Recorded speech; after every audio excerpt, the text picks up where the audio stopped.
strengthened response to the newly emerging health and security challenges in the area of illicit drug use and trafficking.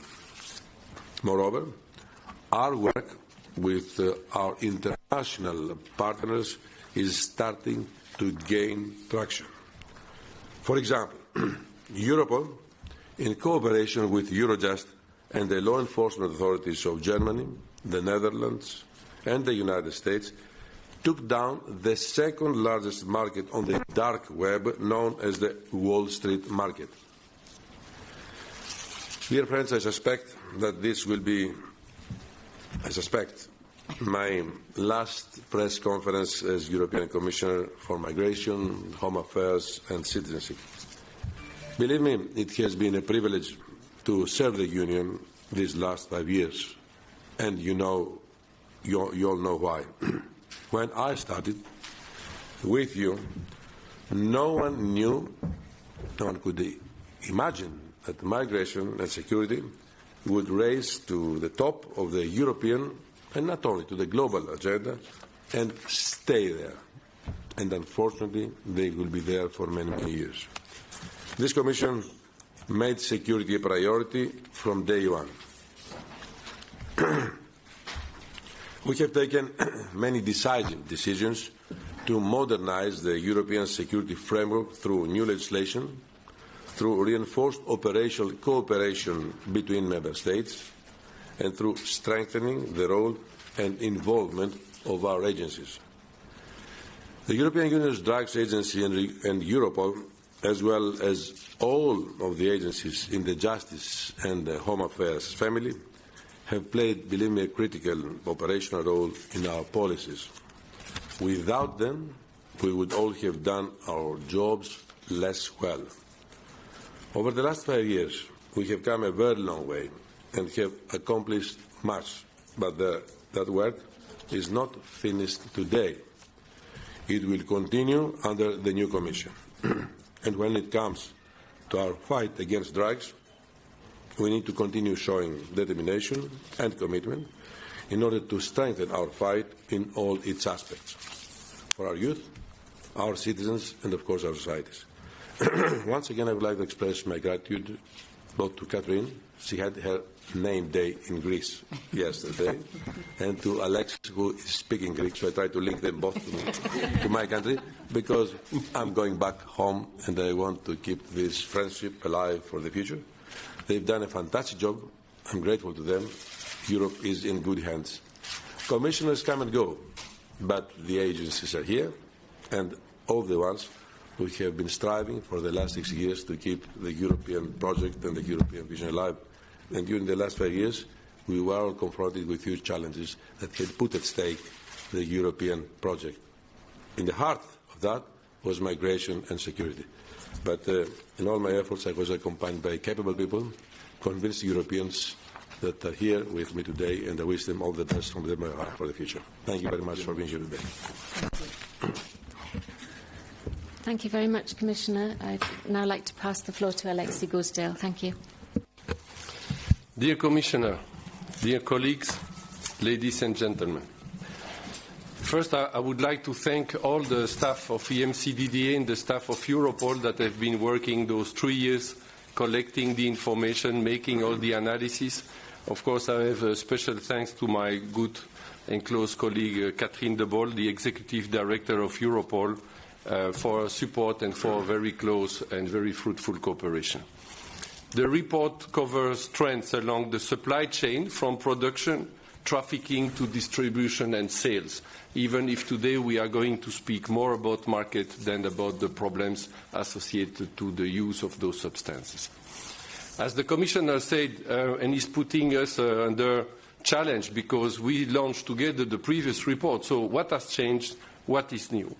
The main answer is that the European drug market is changing faster than before, both under the influence of internal and external drivers, and you have in the report a very detailed and holistic analysis of those changes. What we observe today is the hyper-production of drugs within and beyond EU borders, which is leading to high availability of natural and synthetic substances. This means that now consumers have access to a diverse range of highly potent and pure products at a very affordable price. As the Commissioner mentioned, a mounting concern is the rise in drug-related violence and corruption within the EU, and this is a very worrying evolution of the situation over the last 5 years. First of all, the drug market remains a major source of income for organized crime groups in the EU, and we estimate that the Europeans are spending around 30 billion euros every year for the retail level. It doesn't encompass the value or potential values of seizures or of any interference with the drug business. Here we talk only about the money that is spent by people who are using drugs in Europe. Around 2/5 of this total, 39%, is spent on cannabis, 31% on cocaine, that has taken now the second place, not only as the second most consumed drug, but also in terms of market value. And heroin is the third with 25%. Finally, amphetamines, methamphetamines, and MDMA, ecstasy, represent 5% of that market. Let's have a quick look at key drug markets. Let's then put under the microscope. Cannabis is the largest drug market in Europe, worth at least 11.6 billion euro, with some 25 million of Europeans who have used cannabis at least once last year. While cannabis herb and resin still dominate, we see new products that are appearing on the drug market, and this makes monitoring of the potency and potential health effects essential. We also observed increased violence that is associated to the cannabis business between organized crime groups, and this is putting an added strain on law enforcement activities. Let's have a look at heroin and other opioids. Opioids still account for the largest proportion of harms associated with drug use, and the heroin market is estimated at least at 7.4 billion euros per year. There are approximately 1.3 million of people who are considered as problem opioid users, mainly of heroin. Talking about market and trafficking, the Balkan route remains the key corridor for heroin into the EU, but there are signs of increased heroin trafficking along the southern route, particularly through the Suez Canal. There is also evidence of the diversion of the chemical precursors that are needed to produce those drugs. And those precursors, they are being produced in Europe, and they are being smuggled from the EU to heroin-producing areas. We also notice, although not in the same proportion and in the United States, that there are highly potent synthetic opioids, like the fentanyl derivatives, that are responsible in the US for the big wave of drug-related death, while they represent also in Europe a growing health risk, but still not in the same proportion. These are increasingly traded online and dispatched by post. Let's come now to a drug that has called a lot of attention in the recent years, which is cocaine. There is a record production and corresponding expanding markets for cocaine, with a market retail value that is estimated at minimum 9.1 billion euro. This is the second most the most commonly consumed illicit drugs in the EU. We have around 4 million of Europeans that report having used the drug in the past year. But we need to add to those people those who have more recently joined and are consuming not only cocaine in its more common version, but also crack cocaine, and there are worrying signs of an increase in the use of crack cocaine also in Europe. Use is still concentrated in South and West Europe, but the market appears to be spreading, including outside Europe, like, for instance, in the Western Balkans. Record production in Latin America has intensified trafficking to the EU, mainly to maritime containers, where record seizures have been recorded. And the presence of European organized crime groups in Latin America is also changing the dynamic and allowing them to manage the supply chain end to end. It is also disrupting the market, not only in Europe, but in Latin America, and there are a lot of changes intervening in the organization of those trafficking routes between the sources and the EU. And also increasingly, it seems that the EU is emerging as a transit area for cocaine that is destined to other markets like Middle East and Asia. For amphetamine, methamphetamine and MDMA, the estimated value is 1.5 billion euro a year. They are produced for domestic production and export. They make up around 5% of the total EU market. More recently, we have noticed that not only the market is very well controlled, we have also other organized crime groups that are intervening in the market, for instance, Mexican cartels, who are controlling the entire logistic chain. Finally, the new psychoactive substances, we discovered 55 new substances, one per week on the European market last year. Source countries are China and India. The total of substances that have been detected and that are monitored by the EMCDDA together with Europol and with the support of other EU agencies amount to 731 substances. The NPS continue to represent a very important threat to health, with potent synthetic cannabinoids, synthetic opioids, and fake benzodiazepines appearing on the market. Those are at the origin of more health emergencies, acute intoxications, and deaths. Dear Commissioner, dear colleagues, ladies and gentlemen, the contemporary drug market is increasingly complex, adaptive, and dynamic. It is also more global in nature and more interlinked than in the past. In addition, as the Commissioner highlighted, of the direct impact on health and security, the drug market has also indirect and wide-ranging negative consequences on other important policy areas. It includes violence and community safety, economic development and governance, and the environment. Finally, the human and societal costs associated with the drugs market remain considerable.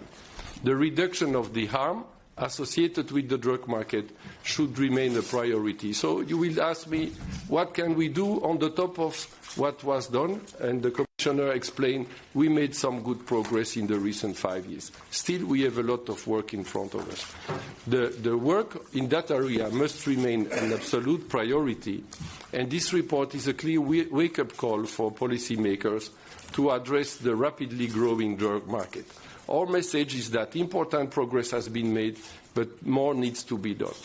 At the time when a new European Commission will take its duties in the coming days, when the EU and the Member States are discussing the political priorities and actions for the next European budget 2021-2027, we jointly call, together with Europol, for an upgrade of priorities and resources proportional to the importance of the emerging threats. Thank you very much.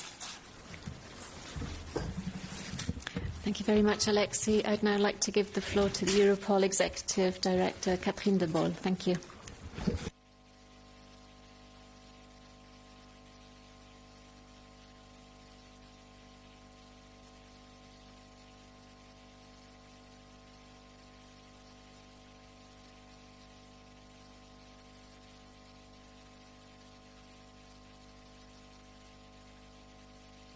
Commissioner, yeah. Always grateful for your help, Commissioner. Yeah. Dear Commissioner, dear Alexis, dear colleagues, ladies and gentlemen, the availability of drugs in the EU is at an unprecedented high level. Organised crime constitutes the highest and the most diverse risk for our EU citizens. Today we present you the Drug Report 2019. This is the third edition of the joint analysis of Europol and the EMCDDA of the illicit drugs market. Every 3 years we publish such a joint analysis. The report is important because it's the reference for future strategies to combat drugs production and drugs trafficking. First of all, it focuses on the impact and the consequences of illicit drugs in the EU.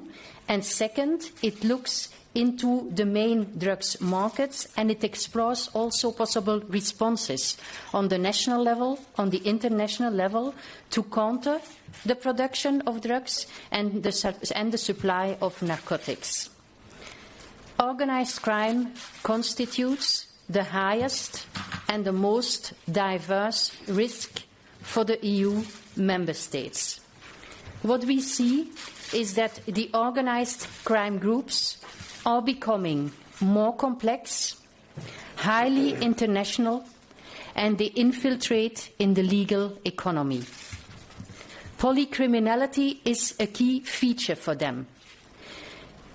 They use more and more violence, and they use more and more corruption. Contract killings and other types of violence associated with drugs trafficking is increasing and is expanding in the European Union. High-risk crime groups use corruption to infiltrate in the public and in the private sector organizations. The drugs market is the largest criminal market in the European Union. When we look for 2018 to our intelligence at Europol level, we can see that the organised crime groups involved in cocaine trafficking to EU may have profited for at least 40 billion euros, which is nearly 1/4 of the 2019 EU budget. Same figures from our intelligence for 2018 for the production of synthetic drugs in the EU by organised crime groups, and we still believe that these figures are an underestimation.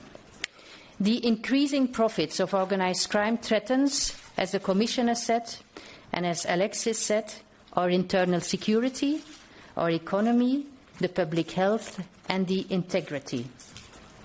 Asset tracing has to be reinforced.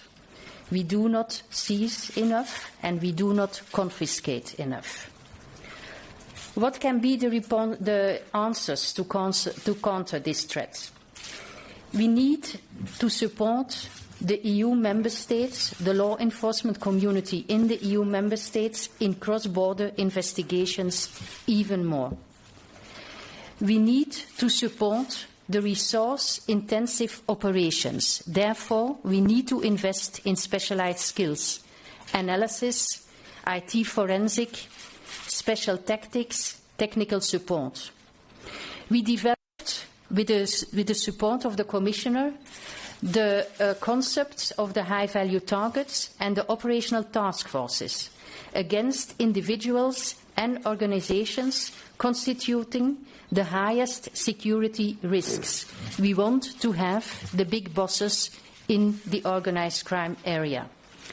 We started since late 2018 with this approach. 125 high-value targets were selected, 21 operational task forces have been established, 31 investigations have been supported.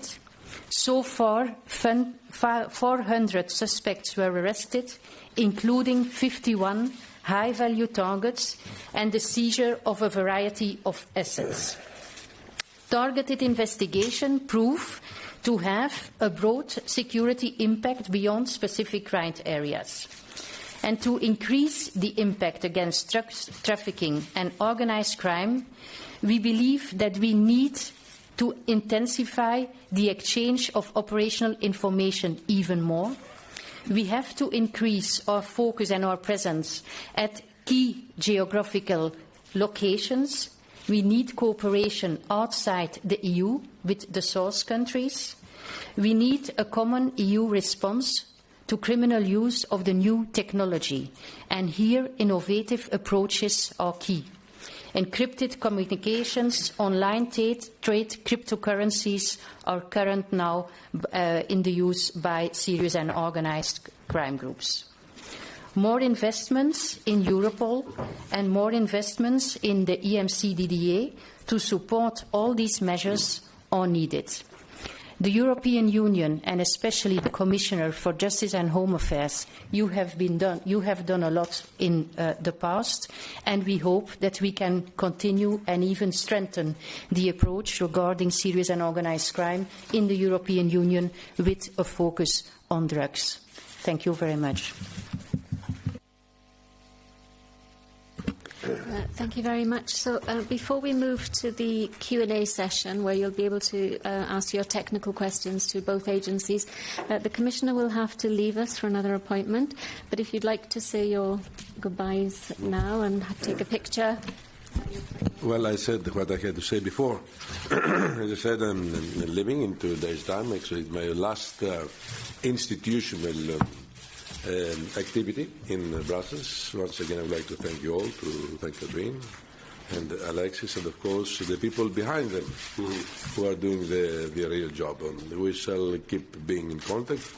We don't know what the future is holding for us, but one thing is sure: what we have done during the last 5 years have established a very strong and good friendship and relationship. Yeah. I wish you all the best. Thank you. Thanks for everything. That's it.